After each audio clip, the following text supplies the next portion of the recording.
धन्यवाद धन्यवाद धन्यवाद। गुड मॉर्निंग दोस्तों, आपके सामने प्रस्तुत है सत्यनारायण व्रत कथा पंचम अध्याय की रियल व्याख्या। दोस्तों, सूत जी कहते हैं, मुनियों, आगे की कथा जो हम आपसे बता रहे हैं इसको ध्यान पूर्वक सुनिए। किसी समय में तुंग ध्वज नाम के एक राजा थे जो अपने प्रजा का पालन बहुत सम्यक रूप से करते थे। उनके राज्य में प्रजा बहुत खुशहाल थी और सब कुछ बहुत बढ़िया से चल रहा था। एक बार क्या हुआ कि राजा के मन में बात आती है कि चलें हम जरा अपने राज्य का भ्रमण करें, देखें कि हमारी प्रजा कैसी है। और इसी तरह से वो राज्य का भ्रमण कर रहे थे तो उन्होंने देखा कि एक वट वृक्ष के नीचे गोप परिवार कुछ आयोजन कर रहे हैं, धर्मानुष्ठान कर रहे हैं। और ये गोप परिवार उस स्थान को सामूहिक श्रम से, सहयोग से बहुत ही सुंदर और व्यवस्थित बनाए हुए थे।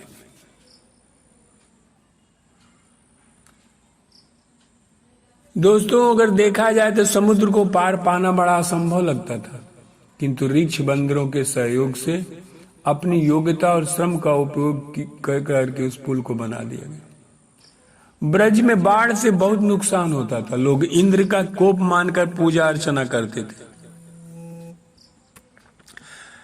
लेकिन कृष्ण के सामूहिक श्रम से उसका हल निकला और गोवर्धन पर्वत जैसा बांध बन के तैयार हो गया।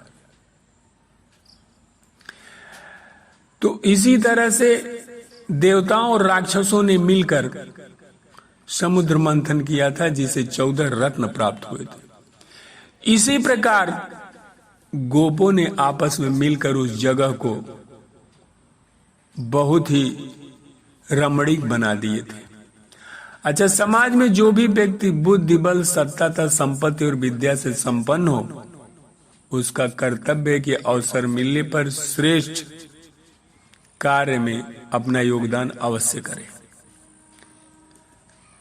तो गोपों ने राजा के पास जाकर उनसे निवेदन किया कि आप इस धर्मानुष्ठान में भाग लीजिए और प्रसाद ग्रहण करिए। लेकिन राजा के मन में एक वो था, ईगो था, अहंकार था कि मैं तो राजा हूं और ये छोटे लोग, मैं इनके साथ कैसे बैठ सकता हूं और इनका प्रसाद कैसे ले सकता हूं। लेकिन देखने वाली बात क्या है कि यहां राजा होकर के वो गोपों का प्रसाद नहीं स्वीकार कर रहे हैं, जबकि प्रसाद तो भगवान का है। लेकिन जब भगवान राम वन में निकले थे, अयोध्या से निकले थे, तो उन्होंने केवट, निषाद, गुह, कोल, भील तथा सबरी आदि के साथ समता का व्यवहार करते हुए उनके जूठे बेर तक खाए और इसी कारण वो सबका प्रिय बने। रामानुजाचार्य रुग्ण होने पर गंगा स्नान करने जाते थे और किसी का सहारा लेकर चले आते थे। लौटते समय किसी अछूत कहे जाने वाले के कंधे पर हाथ रखकर लौटते थे। लोगों ने कारण पूछा तो उन्होंने बोले कि शरीर में नहीं, भावनाओं में दोष होते हैं। लोगों में मैं यही विश्वास दिलाना चाहता हूं कि वह छुआछूत निरर्थक है, उससे अपनी पवित्रता में अंतर नहीं पड़ता। इसी तरह शंकराचार्य गंगा स्नान करके आ रहे थे, मार्ग में एक अछूत बैठा था। वे नाराज हुए, बोले, मूर्ख, देखता नहीं मैं नहा कर आ रहा हूं, हट जाइए कोई। वह बोला, भगवान, किसे दूर ले जाऊं, यह शरीर अथवा आत्मा? शंकराचार्य को अपनी भूल का एहसास हुआ और उन्होंने क्षमा मांगी। क्यों? कि आत्मा हर व्यक्ति की एक जैसी है। इसी प्रकार संत एकनाथ की कहानी आते, स्नान करके किसी शूद्र बालक को स्नान कराते थे। लोगों ने पूछा तो बोले, मैं तो भगवान के चरण धोता हूं। प्रश्नकर्ता न समझा तो स्पष्ट किया कि शास्त्र में लिखा है कि शूद्र विराट ब्रह्म के चरण है। मैं विराट ब्रह्म का उपासक हूं, अतः स्नान के बाद भगवान के चरण पखार कर जीवन धन्य करता हूं। राजा द्वारा सत कर्तव्यों की अवहेलना के कारण राज परिवार और राज कर्मचारी भी उससे विमुख हो जाते हैं, और राजा जब सत्य के मार्ग पर चलता है तो कर्मचारी भी कर चलते हैं।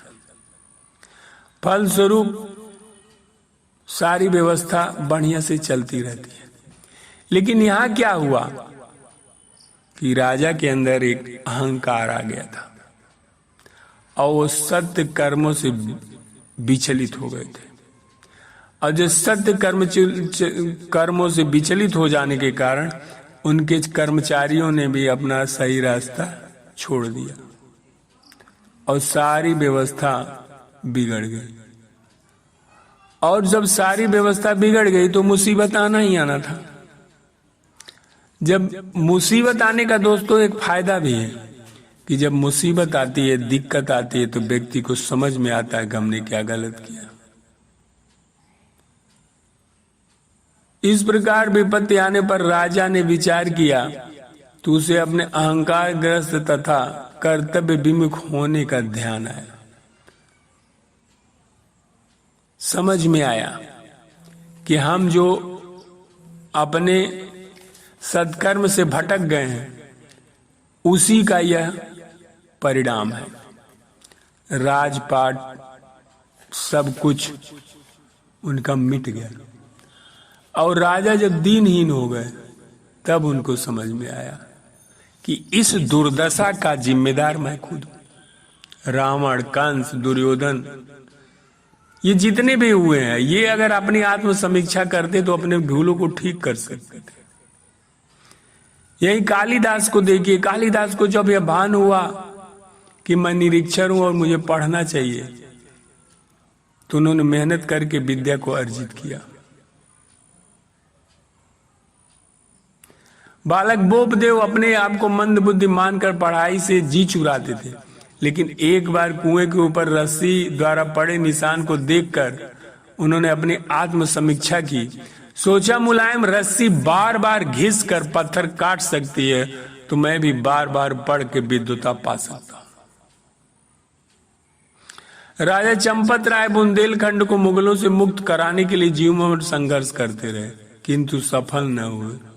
उन्होंने आत्म समीक्षा की और अपने पुत्र छत्रसाल से कहा कि हमारी शैली में कोई दोष है, तुम दक्षिण जाकर शिवाजी से रणनीति सीख कर आना, तब अपना अभियान आरंभ करना। इस समीक्षा के आधार पर ही छत्रसाल ने गोरिल्ला युद्ध रखकर सफलता पाई। तो राजा के समझ में आ गया कि जो सत्य धर्म की अपेक्षा हमने की है उसी से हमारा पतन हुआ है। और उसके बाद उन्होंने अपने गोप गणों की याद आई उनको, और वो गोप गणों को बुलाए। उन्होंने कहा कि हमसे भूल हो गई थी, हम अपने मार्ग से भटक गए थे, लेकिन अब आप हमें सत्य धर्म का सब कुछ समझाइए, ये एटीट्यूड समझाइए, मैं उसका पालन करूंगा और उसके मार्ग पर चलूंगा। गोपगण आए और उन्होंने सब कुछ उनको बताया, समझाया कि क्या है। और इससे क्या हुआ कि राजा अपने जो मार्ग से भटक गए थे, जो वो प्रजा पर ध्यान देना खत्म कर रहे थे, जो उनके अंदर ईगो आ गया था, अलग चीज आ गई थी, प्रेम खत्म हो गया था, वो फिर से भरपूर हो गया। राजा ने सत्य धर्म संबंधी बातों को बड़े ध्यान से सुना और उन सिद्धांतों का मनन करके तदनुकूल अपने जीवन क्रम का निर्धारण किया। श्रम प्रतिष्ठा अभियान में लोगों को भरपूर सहायता की और राज्य में श्रमशीलता तथा सामूहिकता की वृत्तियों का विकास करने से वह पुनः धन, धान्य तथा प्रतिष्ठा का अधिकारी बन गया। सूत जी बोलते हैं, हे ऋषि गणों, मनुष्य इस सत्य व्रत को अपनाता है, वह दरिद्र भी भगवान की कृपा से, जो मनुष्य इस सत्य व्रत को अपनाता है वो दरिद्र की भी। हे ऋषि गणों, जो व्यक्ति इस सत्य व्रत को अपनाता है वो दरिद्र भी भगवान की कृपा से धन धान्य से पूर्ण हो जाता है और सब प्राणियों को सब प्रकार के बंधनों से मुक्ति मिल जाती है। भयभीत लोगों को निर्भयता प्राप्त होती है।